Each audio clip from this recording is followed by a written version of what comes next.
ഈ കുട്ടിക്ക് ആത്മഹത്യ ചെയ്യാൻ കഴിയില്ല. 3 ദിവസം ഭീകരമായി മർദ്ദിച്ച് അവശനായ കുട്ടിയാണ്. അതിൻ്റെ മുറിയിൽ പൂട്ടിയിട്ടു 3 ദിവസം മർദ്ദിച്ചിട്ട് പൂട്ടിയിടുകയാണ്. അതൊക്കെ നമുക്കതിൻ്റെ പോസ്റ്റ്മോർട്ടം റിപ്പോർട്ടിൽ നിന്ന് ഈ കാര്യങ്ങളൊക്കെ മനസ്സിലാവും. കാരണം ഒരു തുള്ളി വെള്ളം പോലും ആയ കുട്ടിയുടെ വയറ്റിലില്ല, ഫുഡില്ല.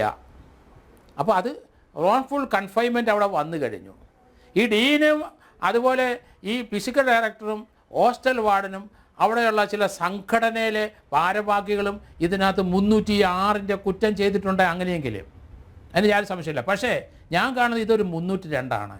ഈ കുട്ടിക്ക് ആത്മഹത്യ ചെയ്യാൻ പറ്റില്ല, എഴുന്നേറ്റ് നിൽക്കാൻ പറ്റില്ല.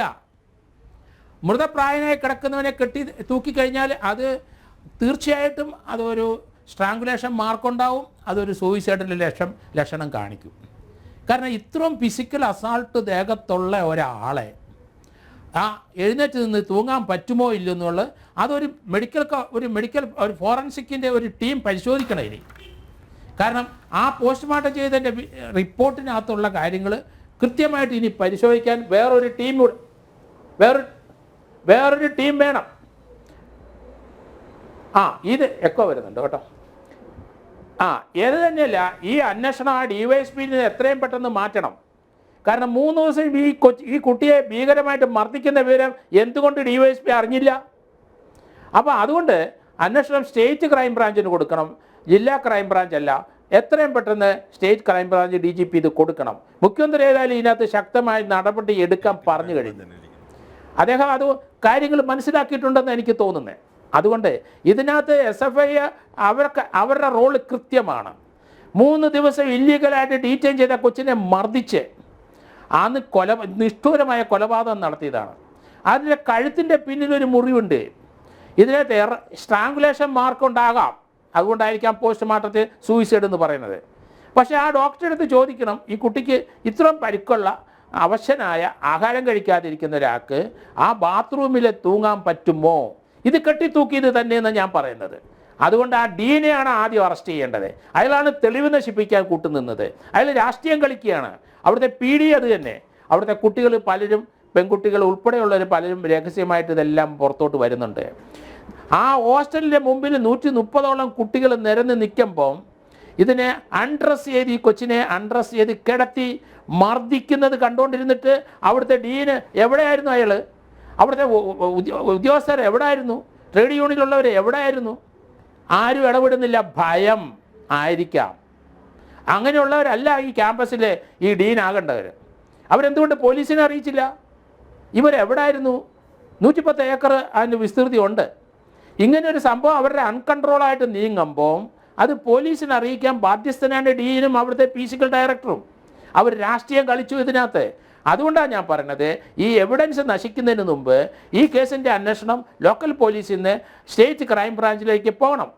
ഇതിനകത്ത് ഇവർ പക്ക ക്രിമിനൽസായ SFI ആൾക്കാരാണ് ഇതിനകത്ത് ചെയ്തത്. അതിനകത്ത് A1 ഒരാളുണ്ട്. അയാൾ പാലക്കാട്ട് നിന്ന് അയാളെ അറസ്റ്റ് ചെയ്ത് 28 വയസ്സുള്ള ആളാണ്. ബാക്കിയുള്ളവർക്കൊക്കെ 20-21 വയസ്സ് ഉള്ള കുട്ടികളാണ്. 28 വയസ്സുള്ള അയാൾ PhDക്ക് റിസർച്ച് ചെയ്യണം. അയാളാണ് A1. എവിടെയാണ് ഈ നേതാക്കന്മാരുടെ ഉത്തരവാദിത്തം? SFIയുടെ നേതാക്കന്മാരുടെ ഉത്തരവാദിത്തം. അവിടെ ഒരു പ്രശ്നം ഉണ്ടായിട്ടുണ്ടെങ്കിൽ, അവർ നല്ല കുട്ടികളാണെങ്കിൽ, നല്ലതായിട്ട് വളർന്നു വന്ന SFI നേതാക്കന്മാരാണെങ്കിൽ അത് തടയും, ആ പ്രശ്നം തീരും. ഇപ്പം പുതിയ ആരോപണങ്ങൾ പലതും ഈ കുട്ടിയുടെ പേരിൽ കൊണ്ടിരുന്ന അതിനൊരു പ്രസക്തിയില്ല. കാരണം അതുകൊണ്ട് അവരെ കൊല്ലാൻ പറ്റുമോ നമുക്ക്? അതുകൊണ്ടാണോ കൊന്നത്? അങ്ങനെയൊക്കെ ചിത്രീകരിക്കുന്ന അല്പത്വം എന്നേ പറയാനൊക്കെ ഉള്ളൂ. ഇതിനകത്ത് കൃത്യമായി ക്യാപിറ്റൽ പണിഷ്മെൻറ്റ് ഈ 18 പേർക്കും വാങ്ങിച്ചു കൊടുക്കണം. ഇനി ഒരു 7 പേരൂടെ വരുന്നുണ്ട്. 25 പേര് ഇതിനകത്ത് പ്രതികളായിട്ടുണ്ടെന്നാണ് പോലീസിൻ്റെ പ്രാഥമിക നിഗമനം. അവിടുത്തെ ഒരു SIയുടെ ഒരു അഭിപ്രായം ഒന്നും നമ്മൾ സ്വീകരിക്കേണ്ട.